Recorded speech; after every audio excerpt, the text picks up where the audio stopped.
Hello' friends, AP lifestyle আছামৰ অন্য এটি ভিডিঅ'লৈ আপোনালোক সকলোকে পুনৰবাৰ স্বাগতম জনাইছোঁ।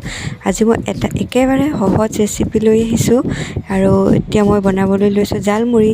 এতিয়া যিহেতু বাহিৰত ওলাই যাব পৰা নাই আৰু জালমুড়ি খাব বিৰাট মন গৈ আছে, সেয়ে ভাবিছোঁ ঘৰতে জালমুড়ি বনাই খাওঁ আৰু মইনো কেনেদৰে জালমুড়ি বনাওঁ সেয়া আপোনালোকৰ লগতো শ্বেয়াৰ কৰোঁ। তেন্তে ব'লক আজি জালমুড়ি ৰেচিপিটোলৈ আগবাঢ়োঁ।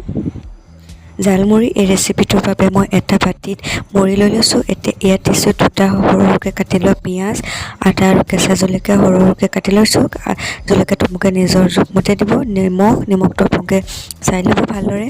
জিৰা, ধনিয়া আৰু শুকান জলকীয়াৰ গুড়ি, চাট মছলা, বইল কৰি লোৱা আলু, মই দুটা আলু বইল কৰি সৰুকৈ কাটি লৈছোঁ।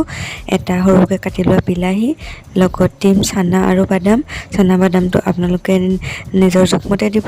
যদি মুড়ি বেছি থাকে তেতিয়া বেছি দিব, কম হ'লে কমকৈ দিব। আৰু লগত দিম এচামুচ মিঠাতেল, টমেট' চচ নিজৰ জোখমতে দিব আৰু দিম লগত এচামুচ নেমু ৰস। নেমু ৰসটো আপোনালোকে বেছি নিদিব, বেছি দিলে টেঙা হৈ যাব আৰু বেছি টেঙা হ'লে খাবলৈ বেয়া হ'ব। আৰু এই আটাইখিনি দি ভালদৰে মিক্স কৰি ল'ম।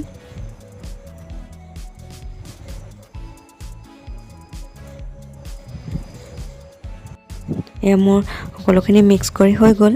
এতিয়া ইয়াত মই দিম ভুজিয়া আৰু বাদাম আৰু অলপ দি দিম মই, আৰু এই সকলোখিনি দি আকৌ এবাৰ ভালদৰে মিক্স কৰি ল'ম।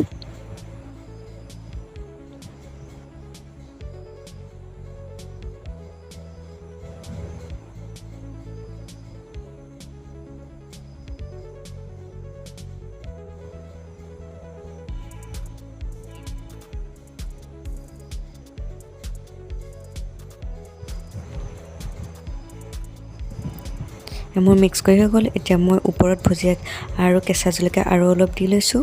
এয়া মোৰ জালমুড়ি খাবলৈ ৰেডি হৈ গ'ল। আপোনালোকে ইয়াৰ আবেলি বনাই খাব পাৰে, নহ'লে সন্ধিয়া চাহকাপৰ লগতো ইয়াৰ জুতি ল'ব পাৰে। বহুত টেষ্টি হয় খাবলৈ। আৰু আমাৰ ভিডিঅ'টো চাই যদি ভাল পালে লাইক কৰিব, কমেণ্ট কৰিব, শ্বেয়াৰ কৰিব আৰু চেনেলটো যদি এতিয়ালৈকে ছাবস্ক্ৰাইব কৰা নাই ছাবস্ক্ৰাইব কৰি দিব।